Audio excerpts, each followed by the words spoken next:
Hey guys, hope everyone's doing good today. Thanks for tuning in. Today we are going to talk about my birth experience with the twins. So with the twins, I had a scheduled C-section, completely different than what I did with Theo, which was a home birth, all natural home birth with a midwife. So this one was a scheduled C-section with an OB. So completely different experiences. Not much exciting really happened.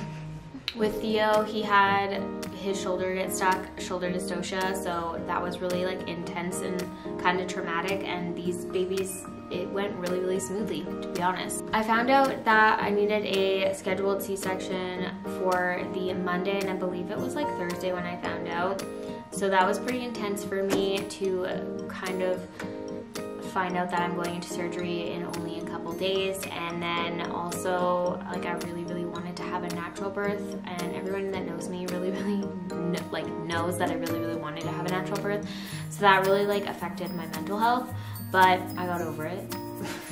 Now looking back, like I feel like I should have vlogged in the beginning, but I tried to film and tell my story, and I couldn't do it. Like I wasn't in the frame of mind to tell my story yet, and not because it was like traumatic, it was just like I was really maybe depressed. I didn't feel like anyone wanted to hear my story and that nothing really happened, but those are the stories that we want to share because we always hear these traumatic stories, and I wish that there was less traumatic births.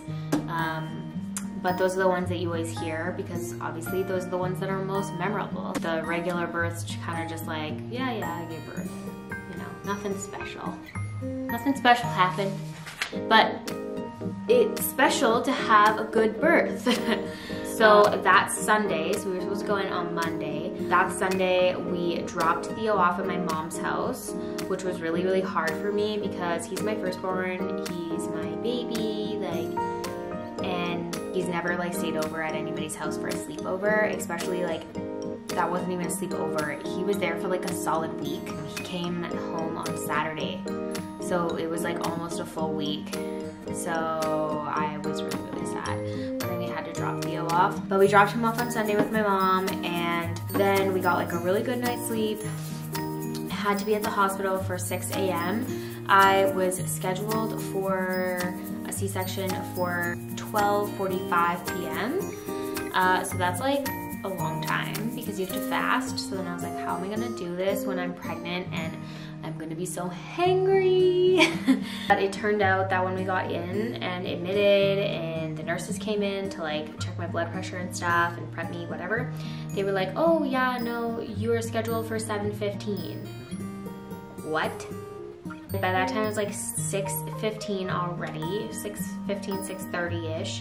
So then I called my midwife, and she had to like basically speed to the hospital because we all were expecting like this like huge amount of time to pass and to like mentally prepare, and then we go there and we have like zero time.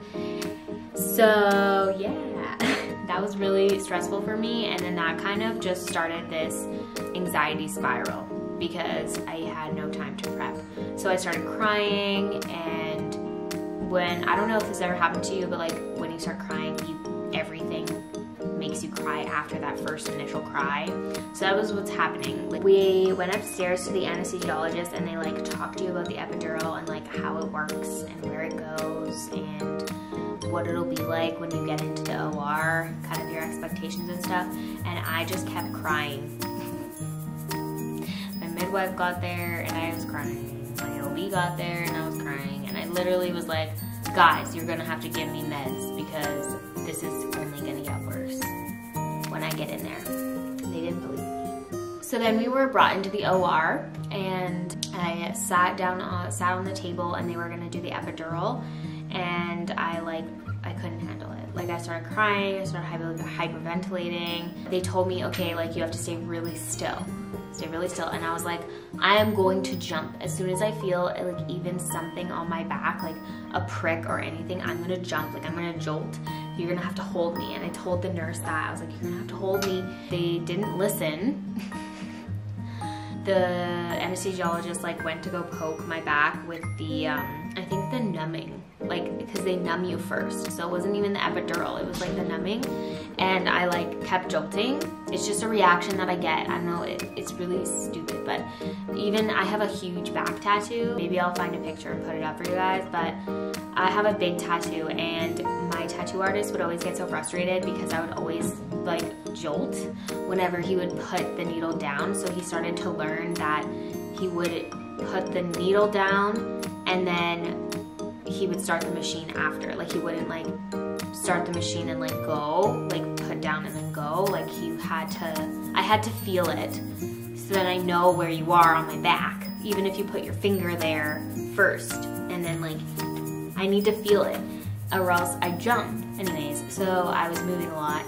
And then so my midwife was holding me and then the nurse was kind of holding my back, like my shoulder, so then I wouldn't move. Sorry, my cats are like freaking out. I can never just like film anymore without having things in the background or crying babies or cats that are fighting, like why? So after that went in, they did the epidural and that went great because I couldn't feel it. And oh, I forgot, they gave me anti-anxiety medication during the first pokes of the words of the numbing, the needle that numbs you. When I was jumping, I kept freaking out. And then they were like, okay, we're gonna give you something to calm down. And then they gave me something to calm down. And then they gave me the epidural. And then after that, it was fine. I laid down and then I started to lose sensation in my legs, lose sensation in my stomach area. But then like you can still feel like tugging and pulling and pushing and everything like that, but you can't feel cutting. Then everything went by really quick because C-sections are like that. They're very, very fast once all that is taken care of. So basically Griffin was pulled out first at 8:11 in the morning and he cried instantly and it was all good, and we were allowed to prolong cord clamp, which is really, really nice. I didn't know that was a thing that you could do in the C-section OR, but you can. I asked my OB and we did that for about a minute until the cord turned white and then they cut it off. But then Freya was born at 8:16 a.m. She wasn't crying, so she wasn't allowed to do the prolonged cord clamping. She maybe had 30 seconds, but then the NICU team, because they were late term preemies, the NICU team was like no, and my OB had to cut it and then pass her on to the NICU team. She did end up crying about 5 seconds after they passed them to the NICU team, so it was okay, but it was like, I was freaking out. I was like, why isn't she crying? That sucked, but it literally was like so fast. After that, all I wanted to know was if they met the weight that I wanted them to be. So I wanted the twins to be above 5 pounds. That was like my goal, just because it's just, under that it's just really scary. Like there could be issues that happen, and also I believe there's like a certain amount of pounds where like they don't want you to leave the hospital, so I wanted to make sure that the babies were bigger than that, and I believe that's 5 pounds. But anyways, the NICU team was like, yeah, no, they're both over 5 pounds. Freya was 5'3" and Griffin was 5'6". Do you hear this? This is my cat. Ollie, come here. What are you doing? Shush. Yeah, so be quiet.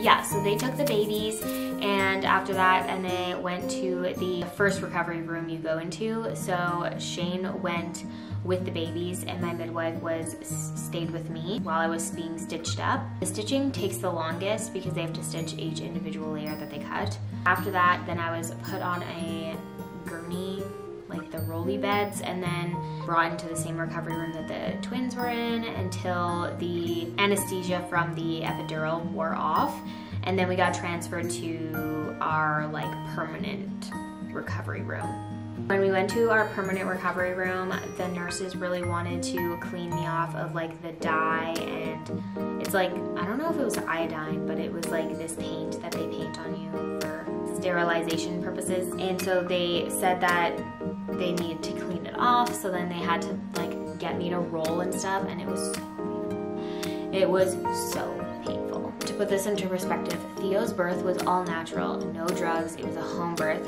His shoulder got stuck in my pelvis, and my midwife had to take her hand and turn him inside me to get him out. And I didn't cry. That entire time, it was like 12 hours almost, or it was like 11 hours, whatever. It's like 11, almost 12 hours. I didn't cry. But when the nurses wanted to roll me over after a C-section, I bawled. Like the pain from a C-section, I cried. So that tells you the difference. It could be because during like labor, you have a lot of endorphins, like you have like adrenaline and other things.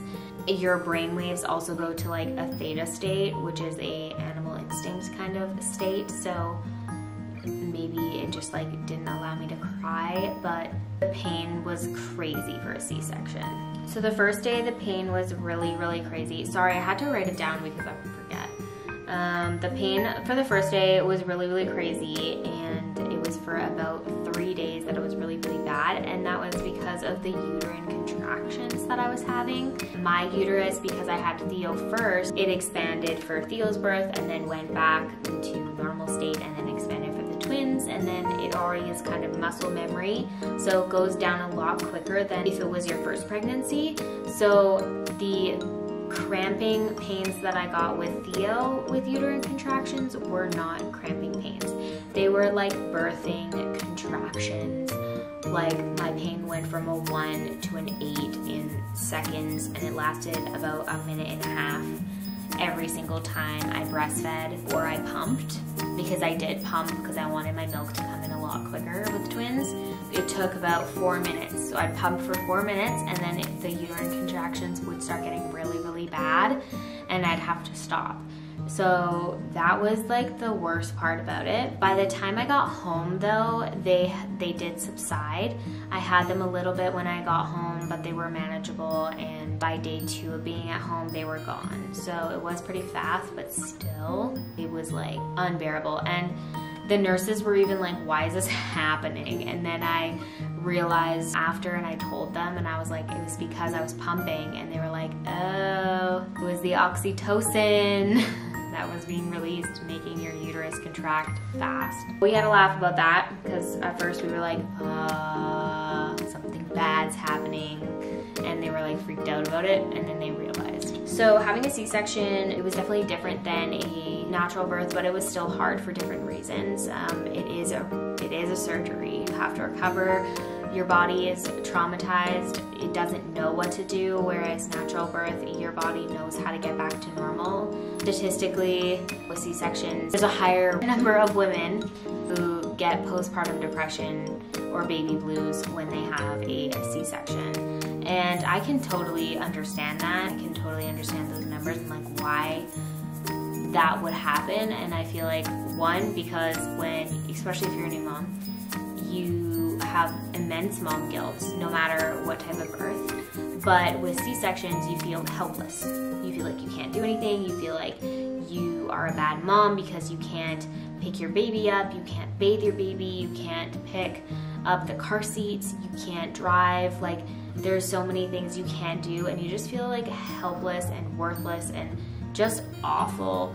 It's hard, and it could be said it was like over-exaggerated or just ridiculous, but it doesn't matter because those are your feelings, and a lot of women feel those ways, and you're also dealing with a bunch of hormones and just like everything. I understand why those numbers would be high. I already dealt with that when I had a natural birth. I felt like I couldn't do anything, and just I couldn't imagine with a C-section. This time around, I am not a new mom, so I am very more relaxed and calm and just kind of go with the flow, because you can't really control anything. You can't control your birth, you can't control baby's day, keep them alive, it's a good day. I try to be present when my babies are crying right now. I'm gonna wrap this up.